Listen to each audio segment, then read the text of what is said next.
Oh, okay, this is called Gender Jamming the Airport by Ann Harris. All through the education life cycle, teachers are policed and schooled in sexuality and gender at least as much as students, forcing us into a kind of 24/7 public pedagogy in both work and in the street. The power of performance autoethnography is partly its risk. Genderqueer is a borderland on the outskirts even of Transtown. That speaks to the matter of understanding, not just seeing. The trust relationship between an autoethnographic performer and her audience is an exchange of seeing and being seen, speaking and listening.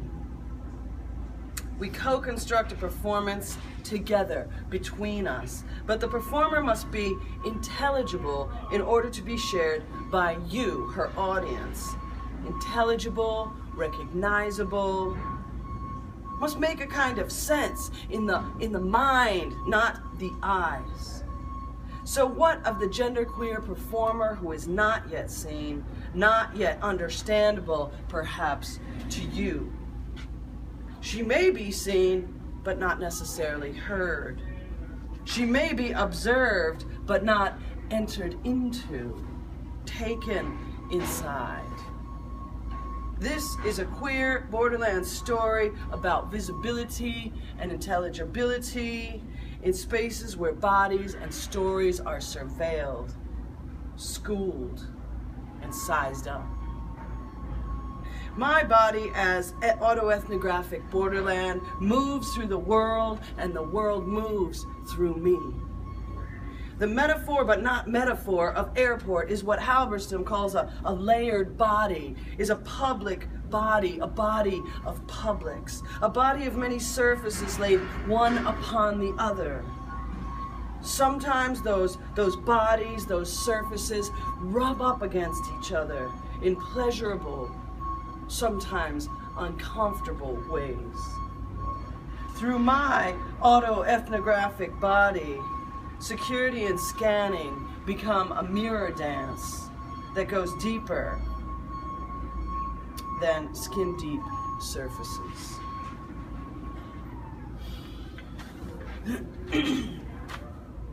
The second time I walk through the fancy scanner at LAX, I know exactly what to expect.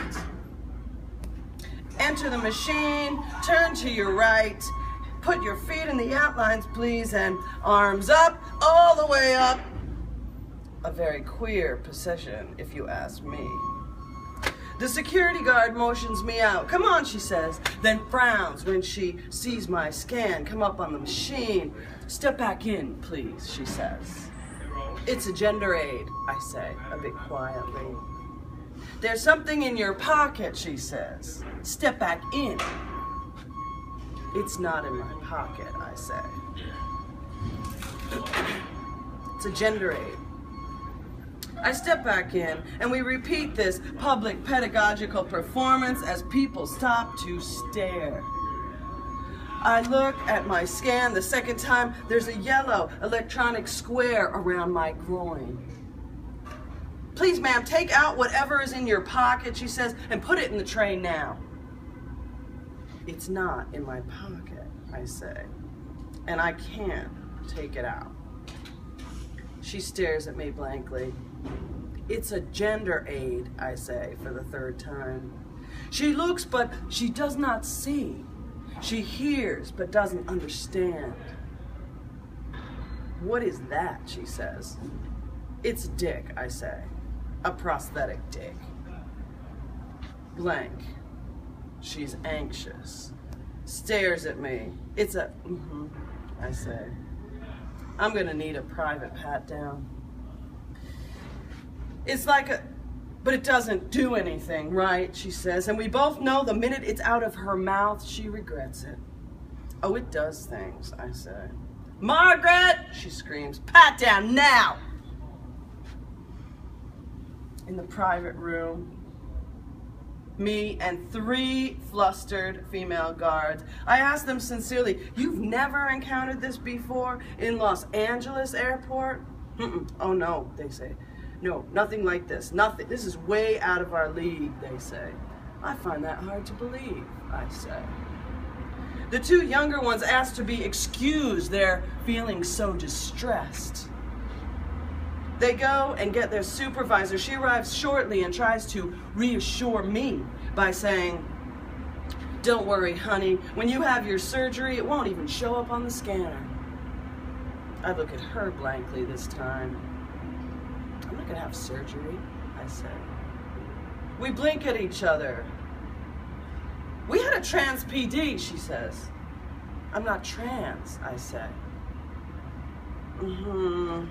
Okay, well, but I'm not, I insist. "Okay, honey," she says, "that's fine. You can go now."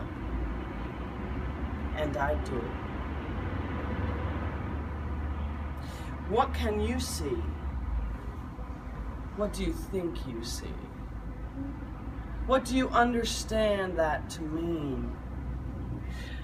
Bathrooms, airports, and body scanners all render unfamiliar sex and gender expressions visible, but not understood. It's like jamming the airwaves in your brain. Sir, miss, ma'am, honey. Like airport security scanners and immigration clearances, autoethnographic research pushes us to see and maybe to understand gender variant people, places, and things just a little bit better. Like overseas trips and accidental tourists and refugees from the business as usual of everyday life. Step forward, hands up.